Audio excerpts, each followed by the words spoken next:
Right now I'm still chasing insects. It's just been my life, the whole thing, and butterflies, among all the insects, of course, I like all the insects, but butterflies always amused me, and I've been doing this for many, many years. My real job is completely different. I do a import of canned fruits and vegetables from overseas to the United States. In Irvine. I live in San Diego, but I commute to Irvine right now. It's quite fun commute, but it's okay. I did graduate from University of Oregon with a biology, Bachelor of Science in biology. But when I graduated, a lot of my people around me told me that I should probably keep this as a hobby. Not really a job. So that's a choice I made. So I think it worked out pretty good. So I moved to San Diego back in 2002, and since then, usually people like us, we like to travel to different places and see different things. But at that time, I decided to kind of stay in San Diego because it's kind of nice sized county. You can go almost anywhere within 2 hours range, right? And the number of species of butterfly is about 153 species, which is quite high and kind of interesting. You have ocean, the mountains, and the deserts, and all these different habitats. So I thought it was, this is interesting. Maybe I'll just stay in this county, and that's what I did until 2009. And then I basically, some of you have my books, but I basically published in 2009 the whole the butterfly of San Diego County that shows all the species you can find in the county. So mostly collected by me, and of course some of the species I cannot collect, so I have to borrow from the museum. But this book was kind of significant work for me, and I think it's for the scientific community as well, because it's a kind of a snapshot of what we have at 2009. So this project I'm starting to do right now is going to be a little similar to what I've been doing. So let me explain to you about what I'd like to ask for your help, and thank you for listening. So as James said, this is Oakley Shields has published a study back in 1967 about butterfly behavior called Hilltopping. So you can download this PDF file. You can search on Google, say Oakley Shields Hilltopping. You'll be able to. It's a really thick printout. But what it is, he did back in 50 years ago, is at that time a lot of entomologists knew that butterflies kind of congregate at summit. You can see when you go to the summit of the hill, you can find a lot of butterflies and say, why are they congregating? So before Oakley Shields studied it, these are the theories that people had. It's like, maybe just the upward wind that just blows every butterfly off the hill, or maybe they just want to go out, fly high, and that's the way they end up. Or just males like to sporting ground or battleground there, or maybe it's warmer, or maybe they want to fly towards the sun, or maybe there's only a fruit plant that their caterpillar feeds on is on the hill, or maybe it's congregation point for mating. So that's basically the study that he did.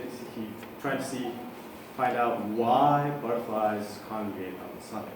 So I won't go into detail because that's not really the point of this explanation. But what basically he found out was he saw all those females and males goes up the hill, but females, the unmated females, will go up to the hill, but once they mate, they go down. So, and he did prove this scientifically. Yes, good point. The insect, the way the insect is, male has a pouch of sperm in their abdomen, and when they mate, they transfer that pouch to female. So what the Oakley did was they captured female and checked inside the abdomen. If there's a pouch, it's good. If there's no pouch, they're not mated. So And he made several different, tests, like such as he captures male up at the hilltop, and then he brings all, it's in one of Jim's calendar. He brings to downward somewhere else and releases it, and then maybe 30 minutes later he's back again. So he knew that it's always going up, and he did the same thing with the female also. So if it's mated female, you won't find it here anymore. But if it's unmated, you always find a female on the top of the hill. So that's Thank you. yes. So, Match.com. so that's the significance of his study. He found that scientifically, that's what's happening on the hilltop, and that's why the butterfly. Now, not all butterfly does this, but a lot of them. Now, the thing that I was interested was in his study was the list that he generated while he was studying those 3 years. He basically found 46 species on dictionary hills, and so my interest was, okay, he found 46 species 50 years ago. What about today? This is kind of rare opportunity because you don't have this kind of a list in a particular location. So, which, like I said, it's kind of similar to what I did with San Diego County. But so I have now a snapshot of 2009. What's going to happen 100 years ago? People will find out. But this one, now we have the opportunity to kind of review what we have 50 years later. The population of San Diego has grown like 3 times. And of course, the surrounding environment is a little bit different today. Actually, I had a phone call with Oakley Shields yesterday. Last night I was talking to him. And he said there weren't much houses around Dictionary Hill at that time. So he thinks it's quite different. So I've been doing this since 2013. Started check. This is how much I found so far. So out of 46, I found 14 so far. But I have to admit, I couldn't go up to the hills not so often, maybe 3-4 times a year. A lot of rain and the drought is definitely affecting so the number of species, I'm pretty sure it will go up further. But so my guess will be my guess is these blue ones. I'm pretty sure they're up there. I just didn't find them. So, but still, there's a lot of missing species. But There's a lot of morning club. Yes, Times. yes. I'm pretty sure that they're there. So I'm sure these blue guys. It's a timing issue. When I was up there, they weren't just flying around. Because, like you said, morning globe is everywhere. American, red admiral or American lady, they fly around the whole city. Yeah. So there's no reason why you can't find the dictionary. So to clarify, the red ones are ones you have seen. This is Blue are the confirmed ones you sighting. expect. Yeah, but I don't know, and that's why I'm here to ask you for your help because you guys go up to the hill much more often than I do.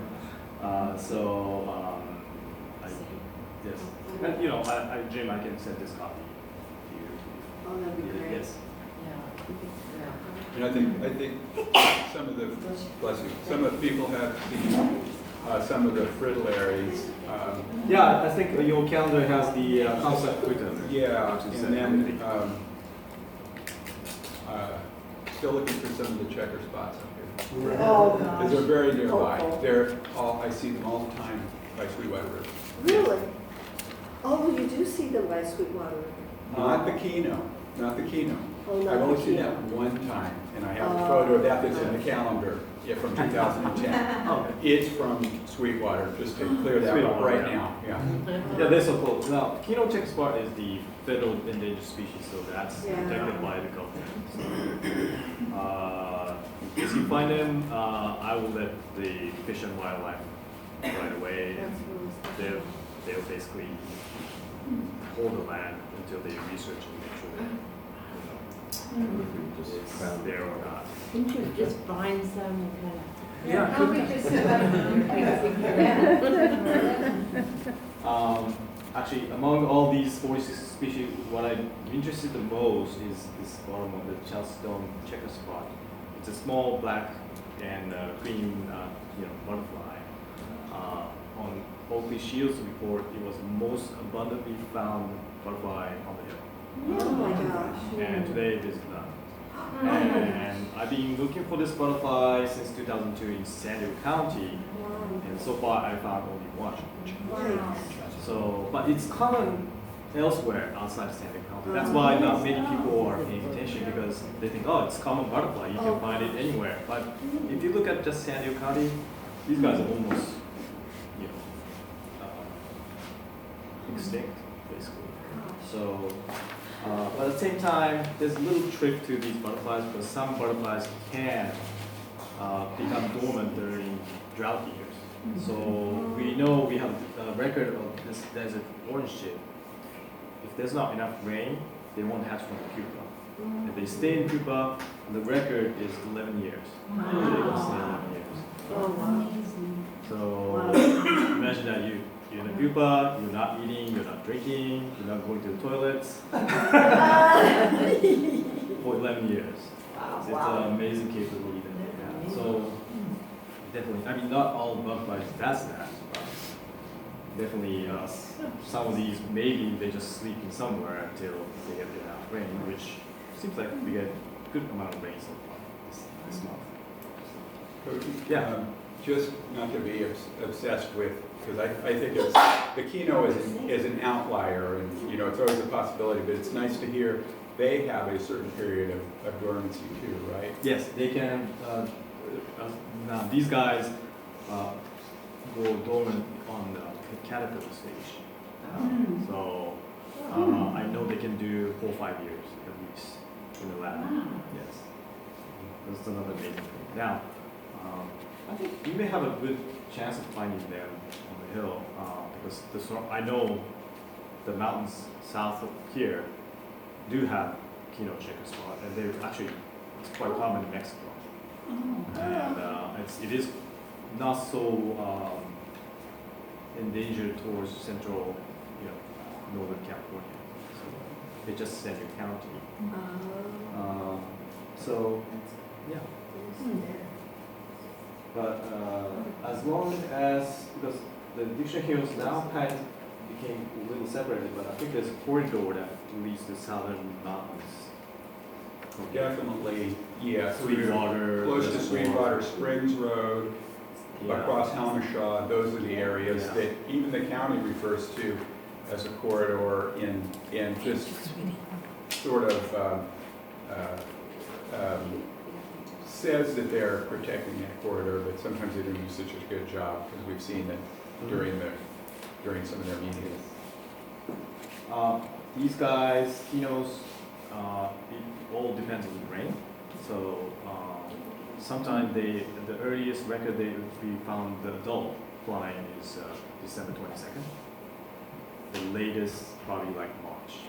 So from now until March, depending on whether we get good rain and the temperature goes up, the most important thing for them is James, the Plantago erecta, which is their fruit plant.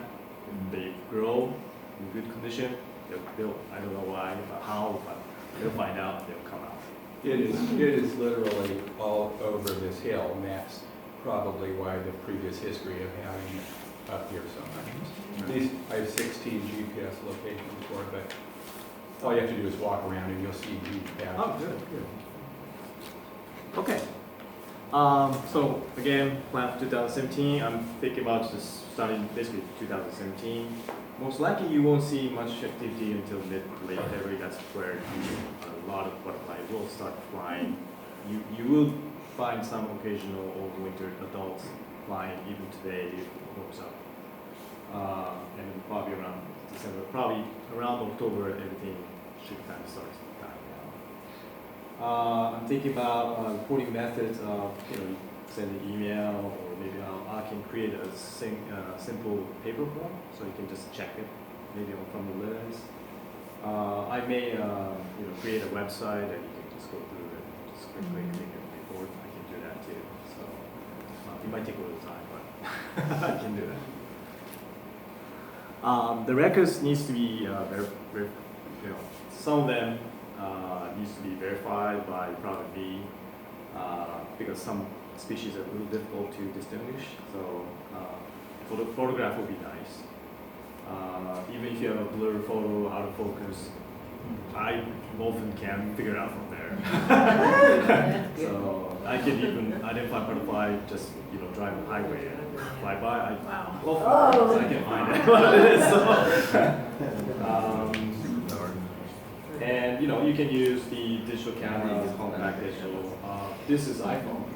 Actually, iPhone is really good. If you try, you can take really good pictures. So if you can have photos, that would be very good. Very nice. Do you want any old photos of ones that you haven't actually seen? If we happen to have a photograph that Yeah. we've Do you have taken? any photos from the dictionary camera? I have a Send me morning a- clue. Oh, great. Yeah, thanks. For the identification resources,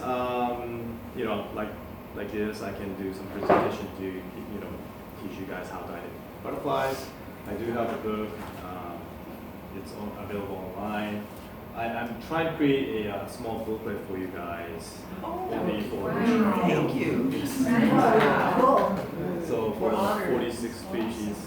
Yeah. I'm already working on it. I'm halfway down. I just need a Christmas vacation to finish it up. Hopefully it will be cheap. If not, I'll just open PDF files to you guys on the website. You can download it. And I might create again a website just to go to. And then I think this is a tip for observing butterflies. Usually, based on my experience, sunny days better, of course. Cloudy days, yeah, it can work, but you can see less. Of course, the wind, if it's gusty, you won't see them because they'll just rest under the shrubs. Usually above 60 degrees Fahrenheit, that's the kind of temperature they start be more active. And the time between 10 and 3 is probably the best time to see them. Earlier, it's easier to observe them because they're just coming up and they're warming up, so they tend to sit on the ground or the plant. Later in the afternoon, they're going to be flying everywhere, and maybe you will have a hard time identifying them. But some species tends to hilt up only in the afternoon. So, and then when you try to approach butterfly, just avoid making sudden moves or making noises. They do hear sounds through their hairs and wings when they act like an ear. Vibration. Yes, vibration. Their eyes are very what we call low resolution, very, very low resolution than our eyes. So their view is blurred. But when they move, their brain can analyze it really much better than us and detect movement right away. So it's always best not to make a sudden move. So if you make a photograph, the best approach to take a photograph of butterfly is you go straight at them. And if you don't want to go make us move sideways or so sometimes if you go approach this way and you want to change the angle, sometimes the best method is you just back down and then make it move again and you push them again straight. So that works pretty good because they're really bad when you go to them straight ahead. Does that just apply to butterflies? Say you want to photograph bees or wasps, would Yes. that be the same tactic? Yes, because they have the same eyes. But some species are much better in their vision than the other. Yeah. So it depends on the species too. Even butterflies. So like painted ladies and all these ladies, what we call the brush-footed butterflies, they have much better vision than, let's say, the small very small butterflies, they almost tend to ignore you. You can just go right away, right on it, and they just don't care. So it depends on species to species. Yeah. So that's the dictionary here. Okay. So I think what I need is to provide you guys with the forms for this first. And again, it's still a little early, so we still have time. But I'll be probably communicating with Jim and send out these resources. Yeah. Good, exciting. I'll shoot everybody emails or any kind of communications I get from coaches. Thank you very much, by the way. But Oh, it's thank like, you.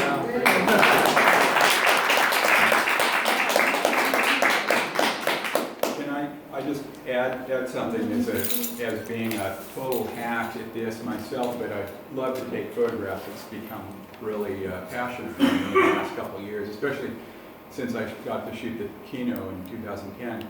But one thing I found while photographing, and one time out with John Martin at U.S. Fish and Wildlife, we went out to look for the Kino and didn't see it, of course. It was 24 hours later. But there were two things. When photographing him, the hilltopping is just a great thing because you know butterflies are going to come to the top of the hill. Yeah. So that really helps for identification because you know at least those 20-something species are going to be there. Second, this from other friends who have talked about photographing them, which is like IDing them when you start to see a move, it doesn't always help to start following them. If it's a Kino, I will follow it forever. But if you can see where they're congregating, like the hilltop, or even an area on the hill, then you wait and wait and wait, and you were real still. And I really appreciate that part about going directly at them. I didn't know about the peripheral vision. The other thing that John Martin did was once they've gotten low in the vegetation, you lose them completely. But if there's just one butterfly there or a couple butterflies, he did this thing where he'd flush them by just raising his hands and casting a shadow, and he could get them to fly. And that gives you one other little opportunity. But it definitely get better with practice. How far back, if we've got older pictures, how far back do you want us to go? 2015? Yeah, no problem. I'll probably go back as long as like 2010 maybe. Oh my goodness, that far back. Oh. Yeah, but I don't see much change last 5 years. Oh my gosh. Is there any food you could bring in that could lure them? Remember, the reason they're at the hilltop is they're chasing after the females. They're not really keen to feed on. But what you can do sometimes is we can make a model of a female. I do that, yeah. And if they're bigger, it still works because Yes. it's a super female. It does. Right? It does. Just to reiterate what Jim said, in case you forget, think about two things that Koji's mentioned. One is the weather, right? Right. So if you act like a shadow, you're acting like the weather. And the other is predator. Most of these predators are coming at side angle to these animals to eat them. So if you think to yourself, you don't want to be a predator. Yeah, just an easy way to remember. I mean, I had a white net one time, and the small white male butterfly came towards my net and tried to bait my net. It's a huge female. Males of all species of life are kind of goal-oriented. So if you like, think of big breasts. If you're so draw your picture big. Yes. It's true. So for something that has poor eyesight, it's a visual rather than a scent? Both. But it also depends on the species. So Okay.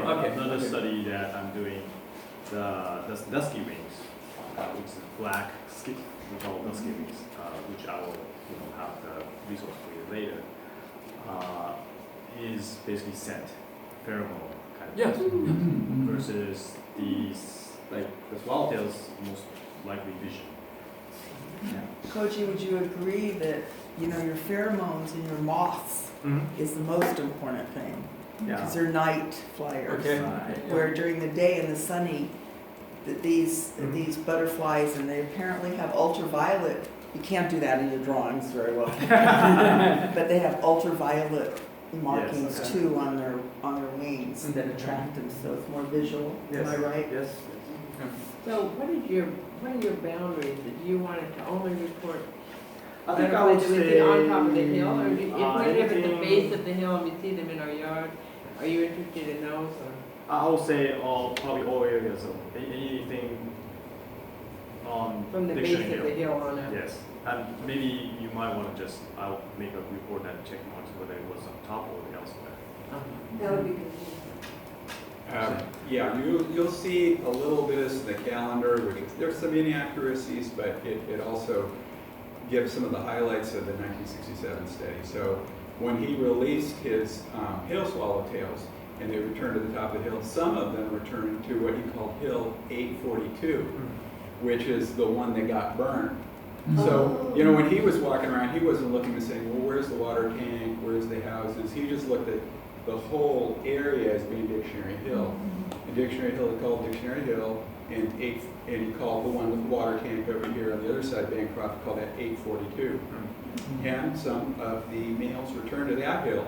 And correct me if I'm wrong, but he collected those ones that he released all from the Dictionary Hill Summit, or some from 842? I think it was from Dictionary Hills. So some actually just went to another high point, Right. 842, which was next door. Yeah, they just go, they look around and they just Yeah. find the highest point and they just fly towards that hill. There is a town in Mexico that's very famous for butterflies. I don't know if you've been there. I believe it's in Morelia. Oh yes, the overwintering site for But would they migrate as far as San Diego? Those, for the monarchs, there is a western population and eastern population. So the one in the eastern population goes all to Mexico. yes. The western population, which is west of the Great Divide, like Rocky Mountains, is actually overwintering in California coastal cities, including San Diego.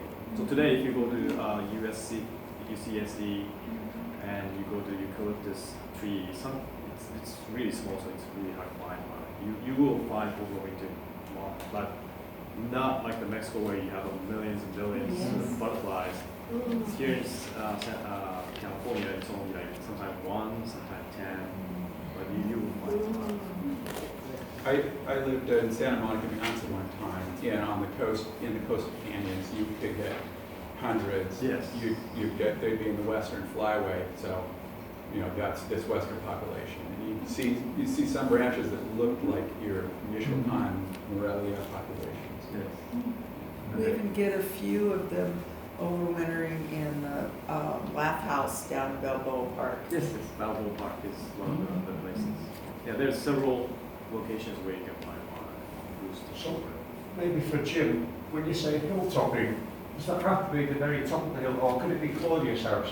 So we could go to Claudia, sit and have a cup of tea with her. No, I think they're moving up hills. I mean, this is when I got the picture of the keynote, for instance, in 2010, which I keep referring to because I have to pinch myself to think I had, and then John Martin, he was excited. I just thought, there's this hilltopping thing, which I'd vaguely heard about, and so I'm just going to go on a warm day over to an area where it's the most wilderness and open space, and I just started walking, following a ridge trail, which was a easement for the power line. And when I got onto that, is when I saw numerous butterflies coming up over the ridge, and the painted ladies, of course, keep going, Yes. Which is the not built up. And then an orange-colored butterfly comes by and lands in front of me on the trail like a puppy dog. And I go, wow, that's not a painted lady behavior. And then I started crawling on my knees with the camera, and I'm sure Cody's had plenty of stories like this. And I go, I've got to get a picture of this, got to get a picture. And then it flew a little further, like a dog running, ready to chase a bone. And I crawled a little further, and it got all these pictures. They're still out of focus, but that was exactly the behavior that that butterfly was doing as opposed to the painted lady. It was coming on the ridge. It also doesn't go very far, which is another characteristic. And each time it would fly another 20 feet, up slope, until it disappeared. But never found a female. Yeah, I don't know whether it was a female or male. I do happen to live on top of a hill. Oh, great. Before the rain, for quite a while, there were all kinds of butterflies on Oh, it. great. There were sulfurs, there were something that looked like a painted lady, there was a red admiral, there was Oh, great. dusky wings. I was surprised because this is not the time of the year that we normally see them. But they were all over the place. Well, you plant all I didn't plant anything. But you have all those flowers. I think that's a good point, if you're sitting there, and this is the way I've done bird watching too, it's like you're gonna count the birds wherever you are. So if you're having a cup of coffee and, some fritillaries show up in your yard, I think we need to put it on the checklist because they are on the flanks of this hill are still this hill, and it's part of the study. So they count if they're up on my hill? She's on the flanks of Dictionary Hill. 3 miles Yeah. away. Yes, of course. Oh, yeah. We have to, we must.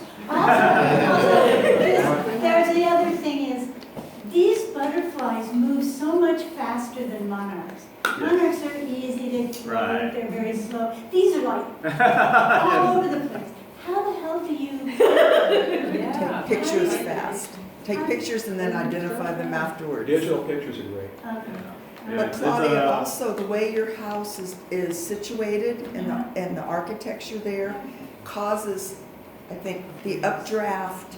The air is updrafting on the hill, but you have like barriers. Your plantings and your house itself is like a calm barrier. That gets back to what you were saying about the calm air. Yeah, there's the So I lee think it side of functions the that structure, way. yeah, right. That architecturally. But photography butterflies is about patience. Yeah. You need a lot of patience Yeah. because it's settled one place, and you think you have a perfect, Photoshop, and then the other male zooms by and he flies off, and then you have to wait again. I noticed when we first saw you several years ago, which was a big serendipity, we saw you on one of our springtime hikes, which was really fun and really grateful we did. You did have a net. Yes. And so I